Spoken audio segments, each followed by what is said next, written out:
Alors, enchantée, derrière, la caméra, on ne vous voit pas, mais en tous les cas, on est ravis de vous accueillir dans ce webinaire destiné aux femmes donc, et aux particularités par rapport à la retraite quand on est une femme.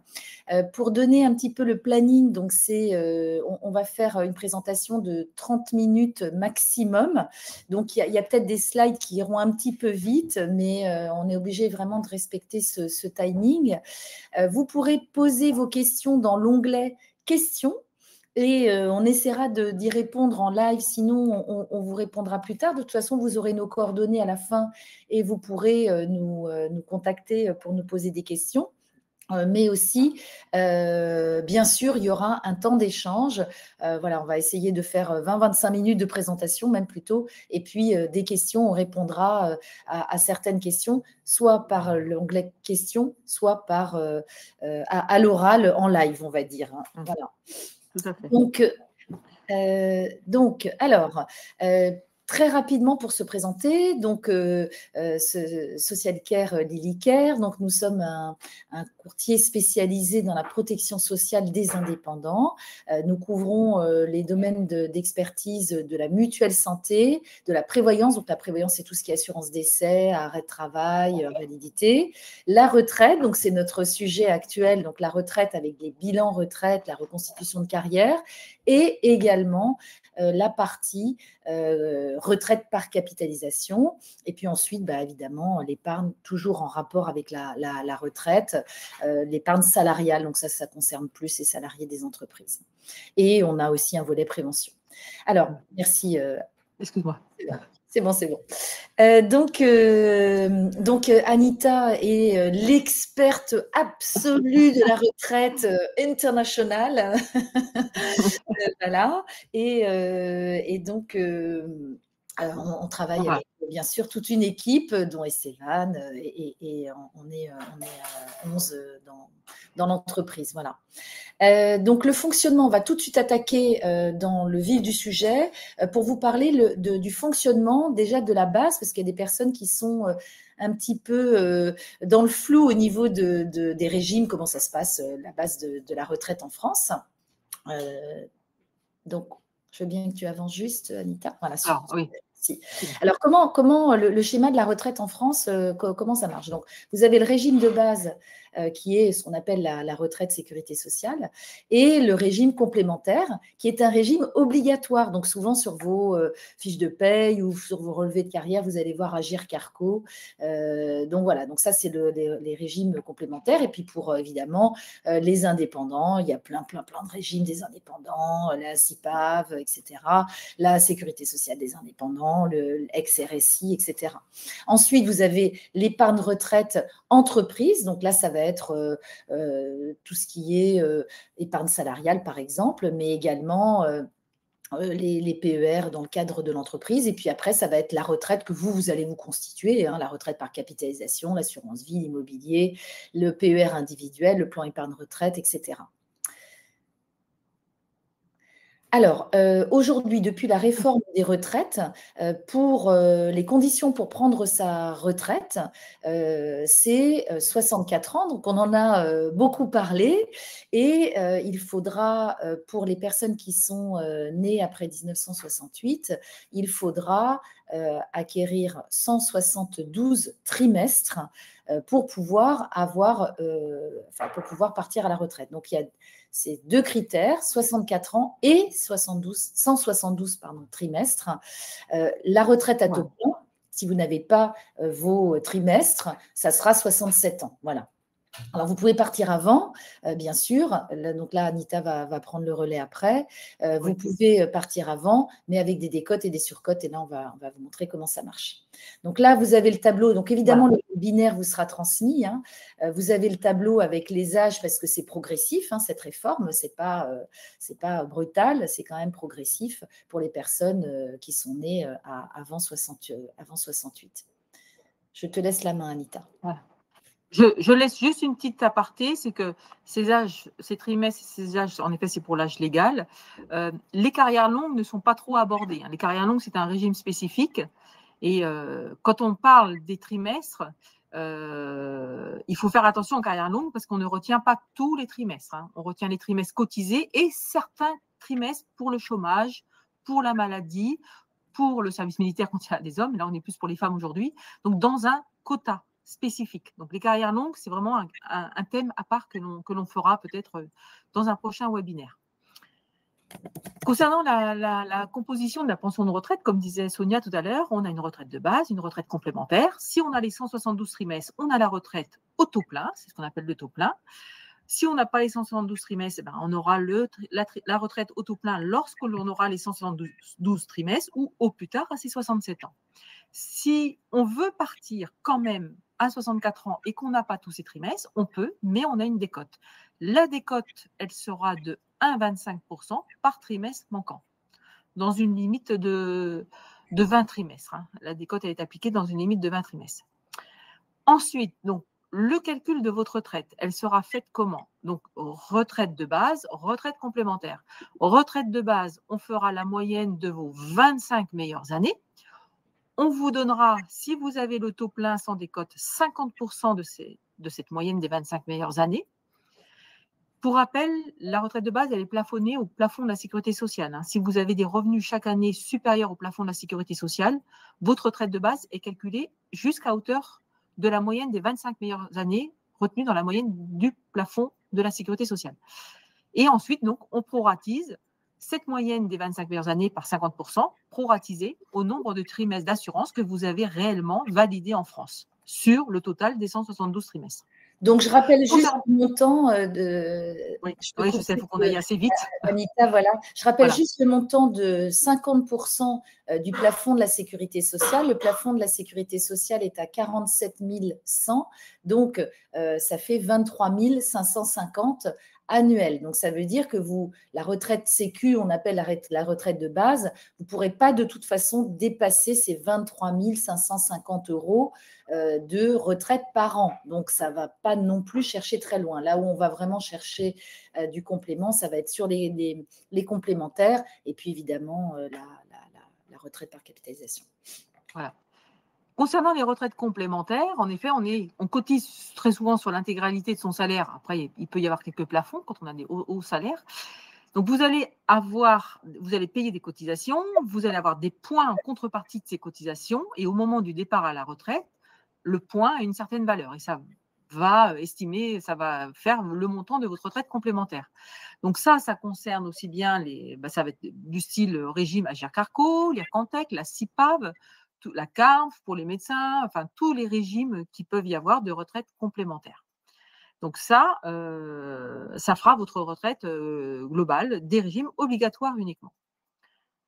Donc on va aujourd'hui, c'est l'objet de ce webinaire, plutôt s'attarder à des régimes, enfin à des avantages spécifiques pour les femmes qui vont, vous allez voir, surtout toucher la notion de trimestre.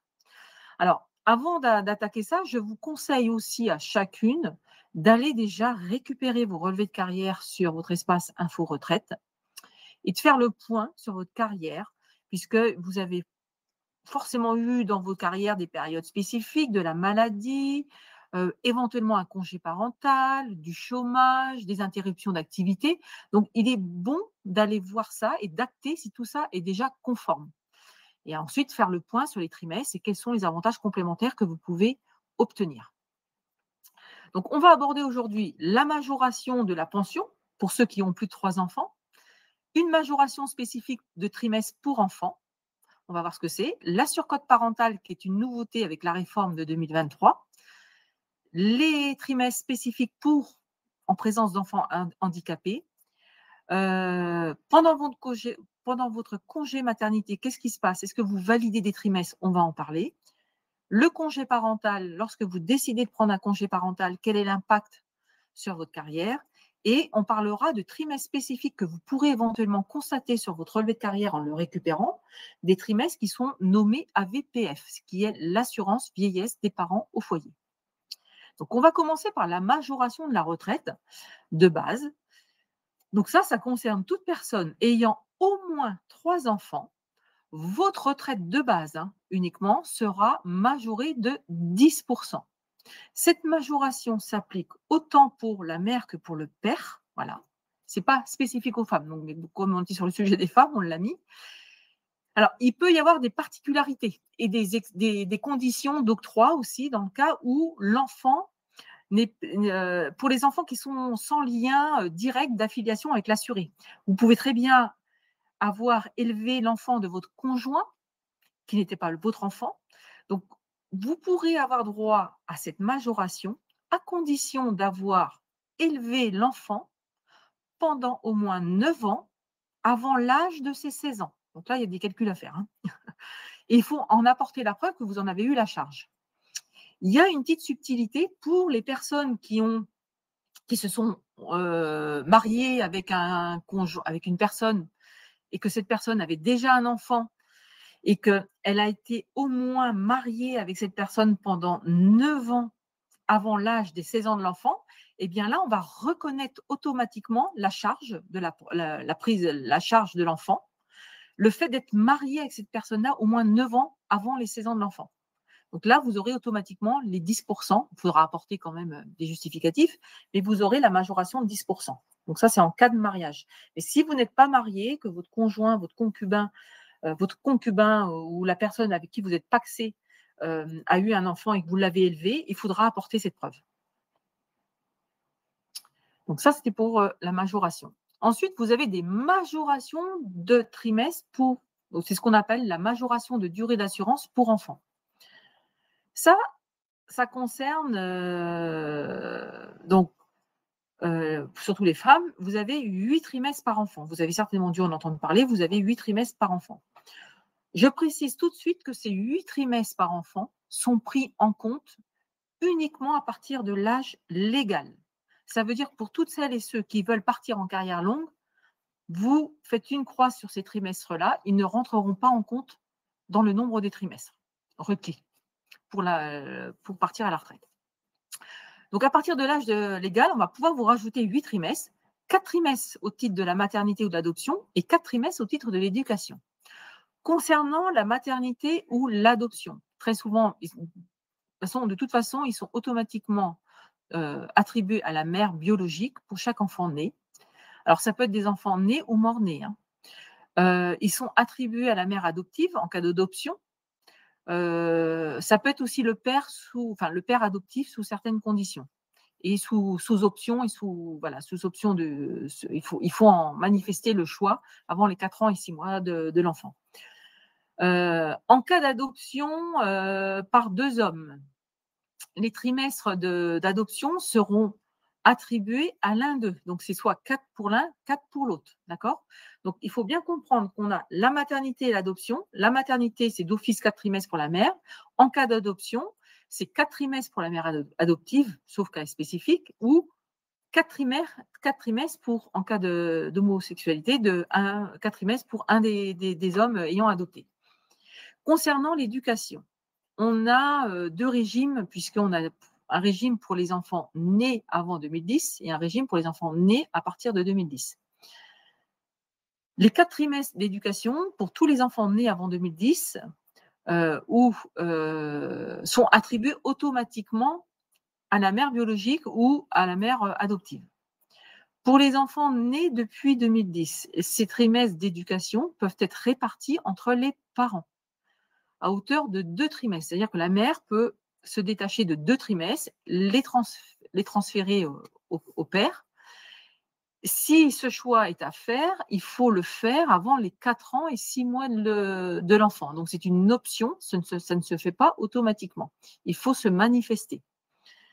Pour les couples de même sexe, les trimestres, là, sont partagés automatiquement par moitié entre les 2 parents. 2 pour l'un, 2 pour l'autre au titre de l'éducation. Donc, tout ça, au maximum, vous pouvez avoir vos 8 trimestres. Donc, ces trimestres, ils ont l'avantage qu'ils peuvent vous permettre d'atteindre la retraite au taux plein un peu, alors que vous n'y aurez pas eu droit parce que vous aurez manqué des trimestres avant l'âge légal. Donc, ça permet de compléter la carrière et de partir à la retraite éventuellement sans décote ou en réduisant votre décote. Voilà. Donc, ça n'a pas pour objet d'augmenter le montant de la moyenne des 25 meilleures années. On est sur une notion de trimestre. Donc, voilà pour la majoration de trimestre pour enfants. Ensuite, on a une nouveauté de la retraite dans le cadre de la réforme de 2023, c'est la surcote parentale. Alors, cette surcote parentale, elle a été mise en place pour compenser justement les effets néfastes du report de l'âge de la retraite à 64 ans. En effet, les femmes avant, à 62 ans, elles pouvaient très bien, elles pouvaient par exemple à 62 ans avoir elles pouvaient ne pas avoir les 172 trimestres et grâce à la majoration de durée d'assurance pour enfants qu'on vient de voir, elles complétaient leur carrière et avaient droit aux 172 trimestres. D'accord. À partir de là, le fait de repousser l'âge légal de 62 à 64 ans, les femmes sont amenées à travailler 4 trimestres de plus fois 2 années, donc de 62 à 63, de 63 à 64, ce qui fait 8 trimestres. Donc, il s'avère qu'avec cette réforme, parfois, pour certaines femmes, les 8 trimestres complémentaires par enfant, ils venaient obsolètes, ils n'avaient plus d'intérêt. Donc, pour compenser cet effet néfaste, on a mis en place une surcote parentale de 5%. La surcote, elle fonctionne comment? Donc, c'est une surcote qui va s'appliquer à tout trimestre cotisé entre 63 et 64 ans. Voilà. Donc, il faut quand même aller travailler jusqu'à 64 ans pour y avoir droit. Et si dès l'âge de 63 ans, on constate que vous avez déjà le nombre requis de trimestres, à savoir les 172 trimestres, et que de ce fait, les trimestres enfants ne vont pas servir à grand-chose, on va vous appliquer une surcote. Donc pour ça, il faut forcément avoir eu des enfants, avoir bénéficié au moins d'un trimestre de majoration de durée d'assurance. Il faut au moins en avoir eu un. Donc cette mesure ne vous exonère surtout pas de travailler jusqu'à 64 ans. La seule chose, c'est que vous allez avoir une surcote, donc une majoration de 5% du montant de votre retraite de base à partir du moment que vous travaillez entre 63 et 64 ans et que vous aviez dès 63 ans tous vos trimestres pour partir au taux plein. Donc c'est un peu compliqué vu comme ça, mais beaucoup de femmes vont quand même y avoir droit. Et c'est effectivement du cas par cas. Voilà. Alors, on a aussi des trimestres dans le cas d'enfants handicapés. Donc, si vous avez un enfant handicapé, vous avez un trimestre qui peut vous être accordé par période de prise en charge de 30 mois de votre enfant. Ce qui fait que ça fait 240 mois, ça fait 20 ans à peu près. Donc, et ça, vous pouvez avoir un trimestre par période de 30 mois, ce qui fait au maximum 8 trimestres pour un enfant handicapé. Donc, un enfant de moins de 20 ans. La condition pour y avoir droit, il faut que l'enfant ait un taux d'incapacité d'au moins 80% et il faut qu'en parallèle, vous ayez bénéficié d'une aide spécifique pour enfants handicapés. Donc là, vous avez la liste des aides, allocation d'éducation d'enfants handicapés et son complément ou à la prestation de compensation du handicap. Ou alors avoir eu droit à l'allocation d'éducation spéciale et à son complément. Donc là, je vous renvoie aux accords que vous avez eus par rapport à vos enfants handicapés. Donc, il faut en avoir assumé la charge effective et permanente de cet enfant. Donc, il faudra, au moment du départ à la retraite, justifier de l'état civil de l'enfant, de son état handicapé et de l'obtention des allocations spécifiques que vous pouvez demander à la maison départementale des personnes handicapées. Autre avantage en cas de présence d'enfants handicapés, donc si vous avez un enfant handicapé et que vous avez au moins un trimestre de validé au titre des enfants handicapés et que vous avez donc assumé la charge pendant 30 mois consécutifs de cet enfant, vous avez droit à une retraite à taux plein dès l'âge de 65 ans et non pas 67 ans si vous n'avez pas tous vos trimestres. Donc, vous avez la possibilité d'avoir un âge de départ anticipé avant votre âge légal ou 67 ans si vous n'avez pas le taux plein à l'âge légal. Concernant les périodes de congé maternité, lorsque vous êtes en congé maternité, vous avez une interruption d'activité, donc on se dit qu'il y a une baisse éventuellement de revenus.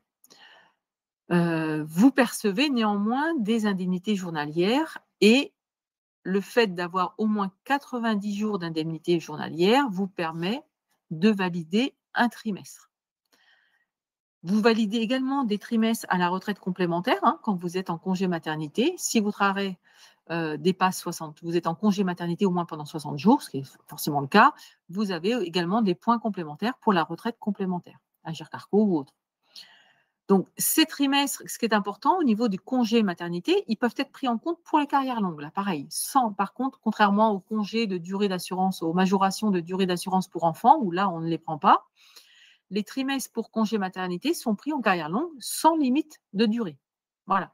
Donc, il convient de bien analyser les relevés de carrière parce qu'ils ne sont pas clairement identifiés en congé maternité sur votre relevé de carrière.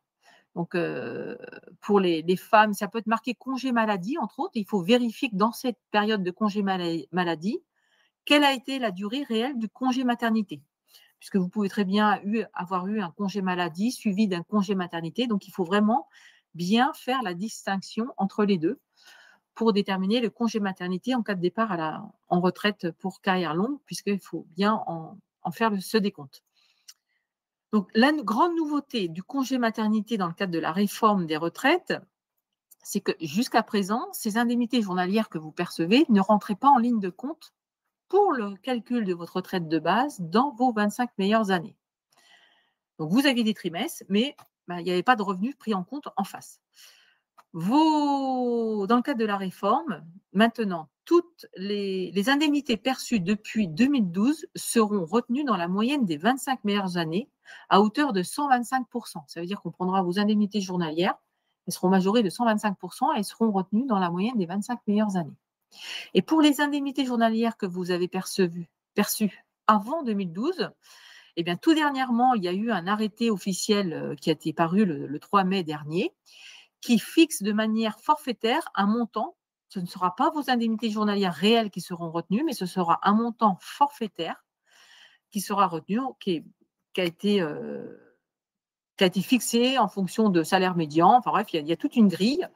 Voilà. Et pour y avoir droit, il faut quand même avoir été affilié au cours des 12 mois précédant la naissance de l'enfant. Voilà. Donc, ça veut dire qu'aujourd'hui, les indemnités journalières peuvent être prises en compte dans la moyenne des 25 meilleures années. Donc, elles viendront s'ajouter à vos revenus si vous avez quand même travaillé au titre de cette année-là. Donc, ça viendra un peu augmenter votre moyenne et votre retraite de base.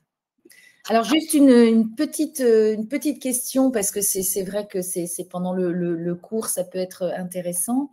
On me demande si les trimestres pour éducation d'enfants nés après 2010, si on ne prend pas, tu sais, l'option avant les 4 ans, 4 ans et 6 mois.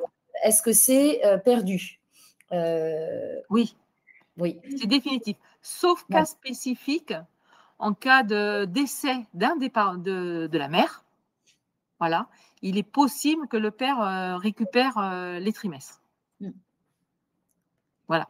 Il faut que le décès intervienne avant les 4 ans de mémoire, avant les 4 ans de l'enfant.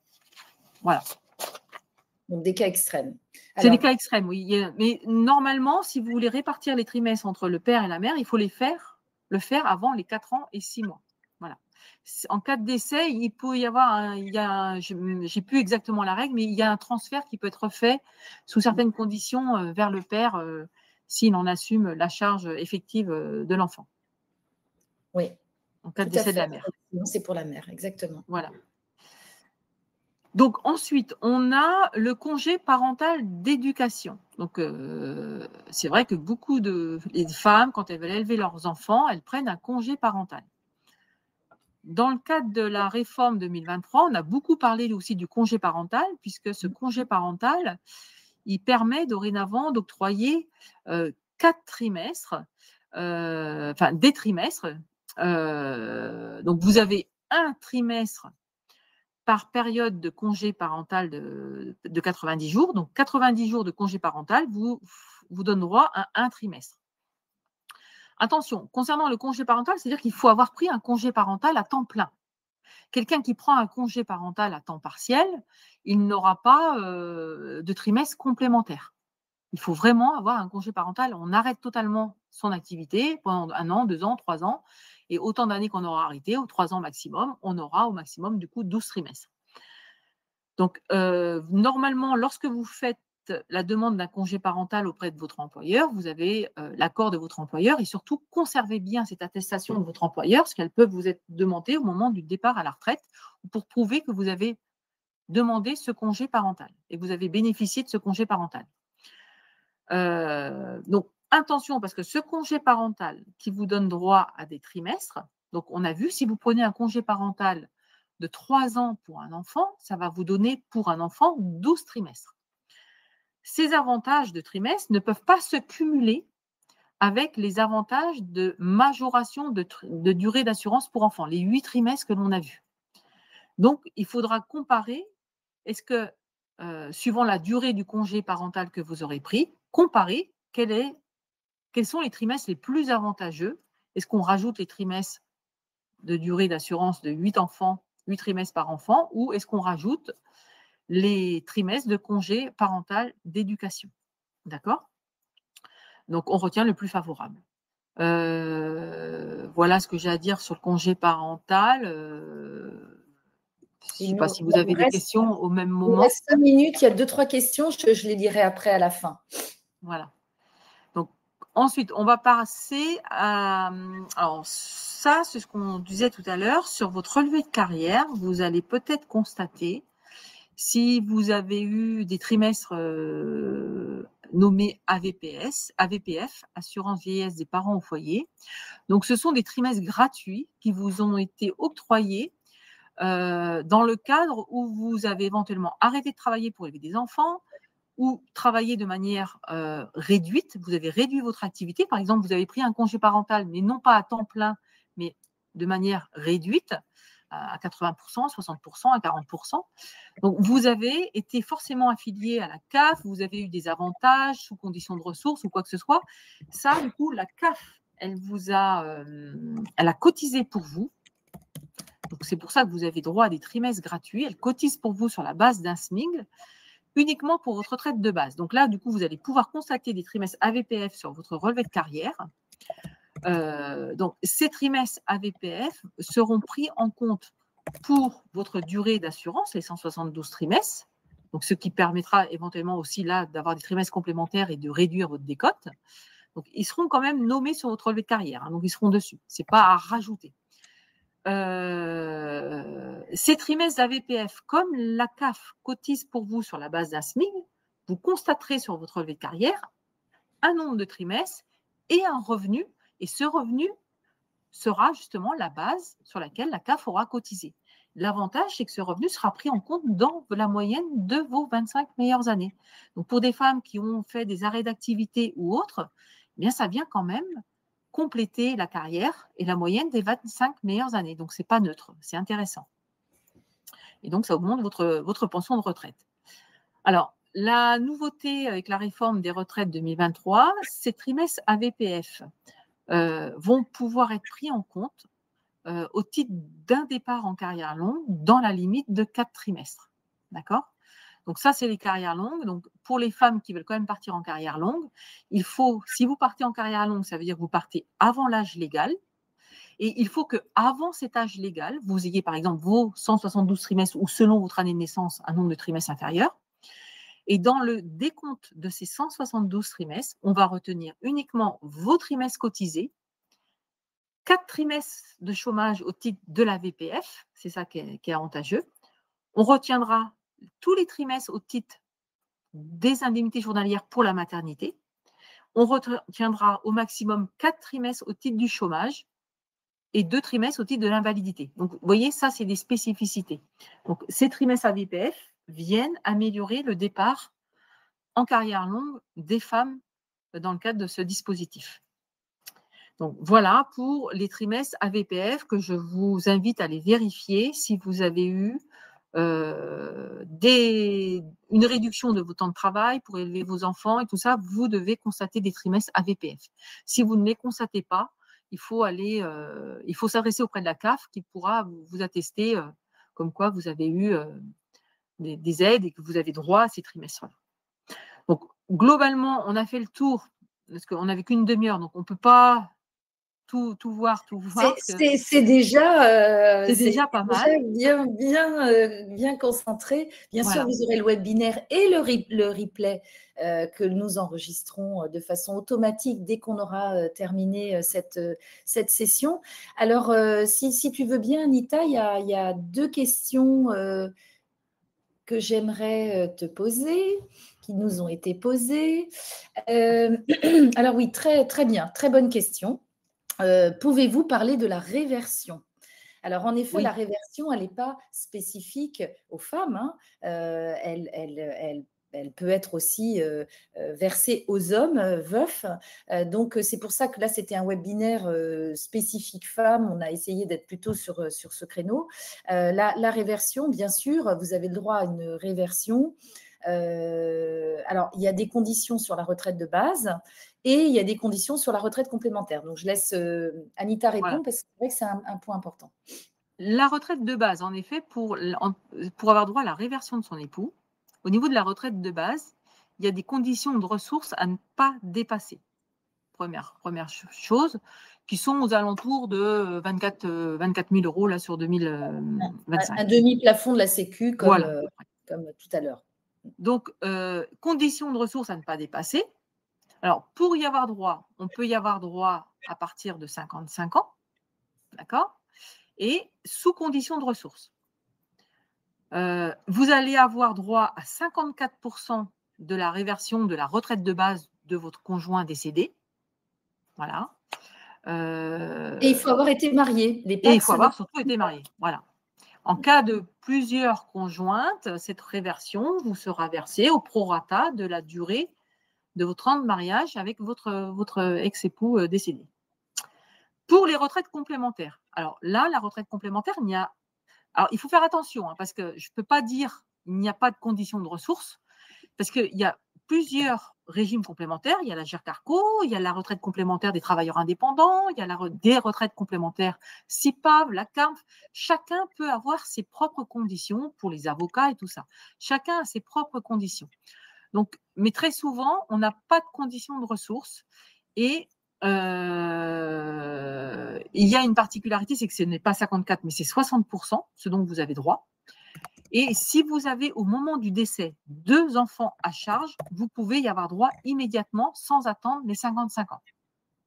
Donc voilà, il y a vraiment aussi un sujet qu'on pourrait faire sur la réversion, suivant les caisses, parce qu'il y a vraiment aussi des spécificités et des particularités à avoir. Tout à fait. À bien étudier. Alors, une question sur la carrière longue, justement. Donc, dans le cadre d'un départ anticipé pour carrière longue, est-ce que les 4 trimestres de maternité s'ajoutent au trimestre cotisé, même si en cas de carrière sans interruption, avec 4 trimestres cotisés chaque année, ou viennent-ils uniquement combler un trou dans une carrière hachée? Alors, reprends-moi juste le début. Oui. Donc, dans le cadre d'une carrière longue, Oui, c'est là. Oui. donc il y a les 4 trimestres maternité, puis il y a les 4 trimestres cotisés. Donc, Oui. Alors, il ça faut se faire passe. attention, oui, parce que il y a souvent des confusions. Oui. Je pense que la personne, quand elle parle des 4 trimestres maternité, elle veut parler des 4 trimestres au titre des 8 trimestres pour enfants, 4 pour Oui. la maternité et 4 pour l'éducation. Oui. Hein. Ces trimestres, attention, n'ont rien à voir avec les trimestres octroyés lors de votre congé maternité où vous avez perçu des indemnités journalières. Ceux-là que vous avez perçus pour indemnité journalière sont éventuellement pris, mais ils n'apparaissent pas clairement sur votre relevé de carrière. Là, il faut voir, c'est la caisse de retraite qui fait le point avec vous. Mais les 4 trimestres de maternité dans le cadre des 8 que l'on a, 4 maternités et 4 éducations, ceux-là n'entrent pas du tout en compte en cas de départ en carrière longue. On ne les retiendra pas. Ils ne viendront même pas combler un manque de trimestre, quoi que ce soit. Les seuls trimestres qui seront pris en compte en carrière longue, c'est lors de votre arrêt de congé maternité, vous avez eu droit à des indemnités journalières et vous allez peut-être Donc, si vous n'avez eu qu'un congé maternité, vous n'avez pas eu d'arrêt de travail pour maladie liée à votre maternité, ça veut dire que si vous constatez sur votre relevé de carrière l'année de naissance de votre enfant, et souvent c'est marqué maladie, c'est rarement que c'est marqué, ça peut être marqué maternité, maladie, mais c'est pas clairement identifié, et que vous avez deux trimestres pour maladie, et vous savez que vous n'avez eu que ce congé maternité, eh bien, vous pouvez vous dire ces 2 trimestres pourront être pris, parce que ce n'est que 2 trimestres liés au congé maternité, liés aux indemnités journalières que vous avez perçues. Mais ça n'a rien à voir avec la majoration de durée d'assurance. La majoration de durée d'assurance pour enfants, les 4 maternités et les 4 d'éducation, eux ne sont pris que au-delà, à partir de l'âge légal, uniquement. Avant, on n'en parle pas. Ils ne seront jamais ajoutés. Et d'ailleurs, pardon Anita de te couper, quand on regarde son relevé de carrière, les trimestres pour maternité et les fameux 8 trimestres pour éducation, on ne les voit pas en fait sur son relevé de carrière. C'est normal. Ne faites pas de réclamation, c'est normal. En fait, ils vous seront octroyés à la fin, quand vous prendrez votre retraite et que vous liquiderez vos droits. Là, ils vous seront octroyés. Donc, il faudra transmettre votre livret de famille, etc. Mais c'est normal que vous ne les voyez pas. Voilà. Il est possible toutefois de faire la demande de mise à jour. Comme ça, si vous voulez déjà avoir une estimation, ou savoir où vous en êtes avec ces trimestres pour que ce soit plus clair. Et s'ils apparaissent sur votre relevé de carrière, ils apparaissent tout en bas. C'est marqué majoration de durée d'assurance pour enfants. C'est soit 8, 16, 24 en fonction du nombre d'enfants. Et là, vous allez voir qu'ils sont dedans. Donc là, faut faire attention.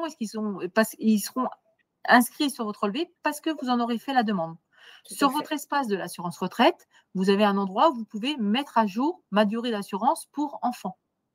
Et vous avez un questionnaire, vous remplissez, vous joignez votre livret de famille et ils vous mettront à jour votre relevé avec ces 8 trimestres par enfant supplémentaire.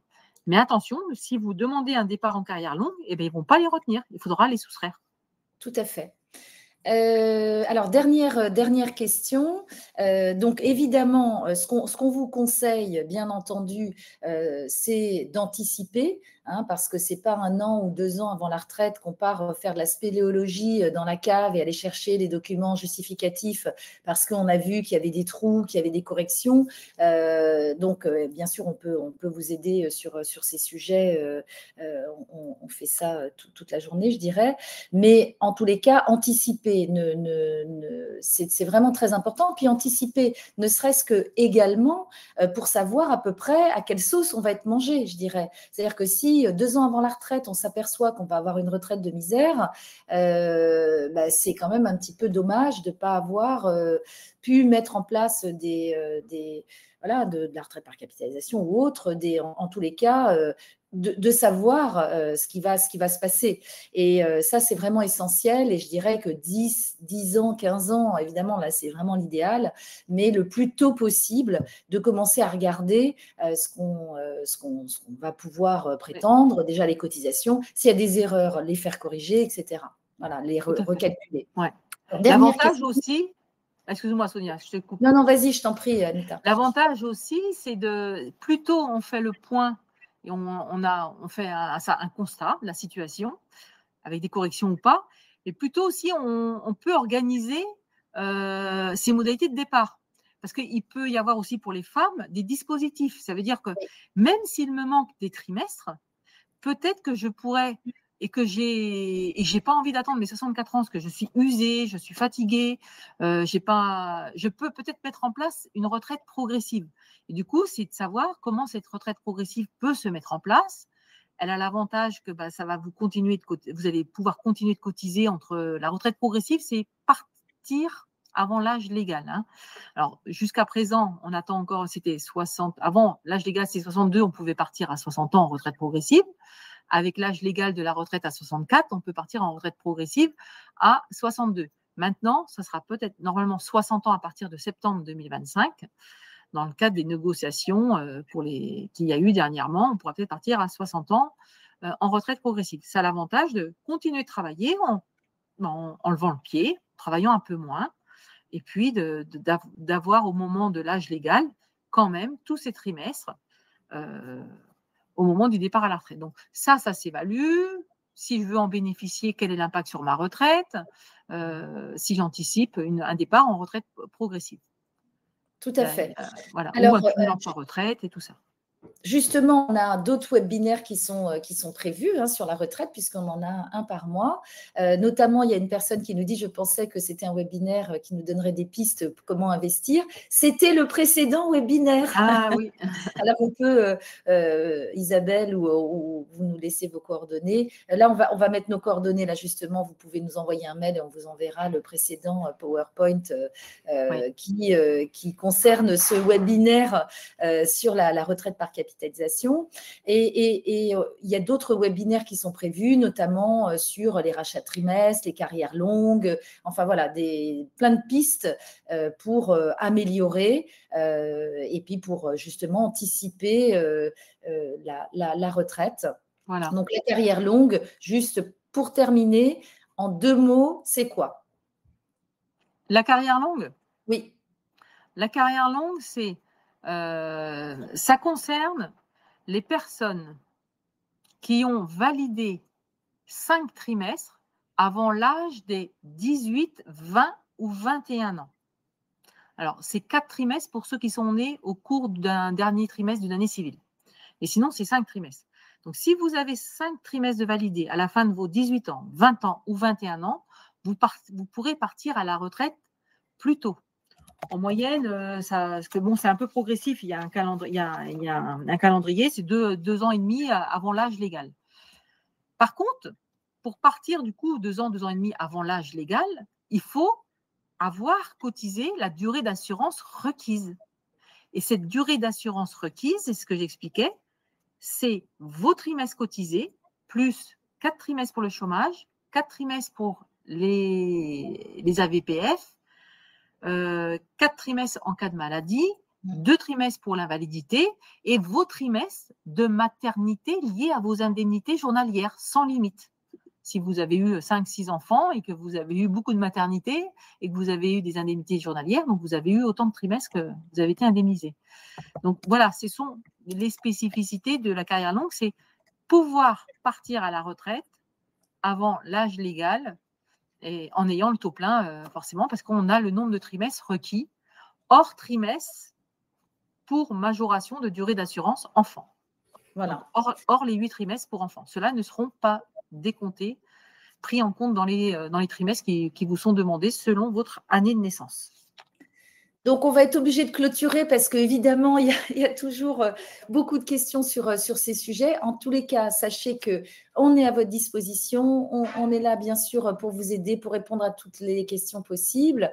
Vous avez donc là nos coordonnées. On a prévu plein de webinaires avec la FNAE sur la retraite parce que c'est un sujet où on se pose beaucoup de questions. C'est extrêmement complexe. Il y a eu des réformes. Enfin, il y a des spécificités. Il y a des personnes aussi, on a un webinaire sur la retraite à l'international parce qu'il y a des personnes qui sont parties travailler dans des pays étrangers. Comment ça se passe? Il y a des conventions, il n'y a pas de convention. On peut récupérer les trimestres ou pas, c'est perdu. Est-ce qu'il faut cotiser à la Caisse des Français d'étrangers? Enfin, voilà. La retraite, c'est très, très large. Il y a énormément de régimes de retraite, les indépendants, les salariés, la fonction publique. Voilà, donc ça n'est pas simple. Mais en tous les cas, on est là pour vous aider le mieux possible, à y voir plus clair, à anticiper, à optimiser, parce que s'il faut faire des rachats de trimestres, il ne faut pas s'y prendre non plus 2 ans à l'avance, parce que plus on est vieux, plus c'est cher de racheter des trimestres, etc. etc. Donc, il y a pas mal de stratégies à mettre en place. Et donc, n'hésitez pas à nous envoyer un message et à nous solliciter. En tous les cas, merci à toutes de votre participation. Merci pour vos questions également qui étaient pertinentes. On ne pourra pas répondre à toutes les questions, mais en tous les cas, aujourd'hui, mais on fera le maximum pour être là pour vous aider. Voilà. Voilà. Merci à vous tous. À très bientôt et vous recevrez tout de suite le replay avec la présentation. Et à celle qui m'a donné son mail, je vous transmettrai la précédente. À très bientôt. Très bien, merci. Au revoir. Au revoir à toutes.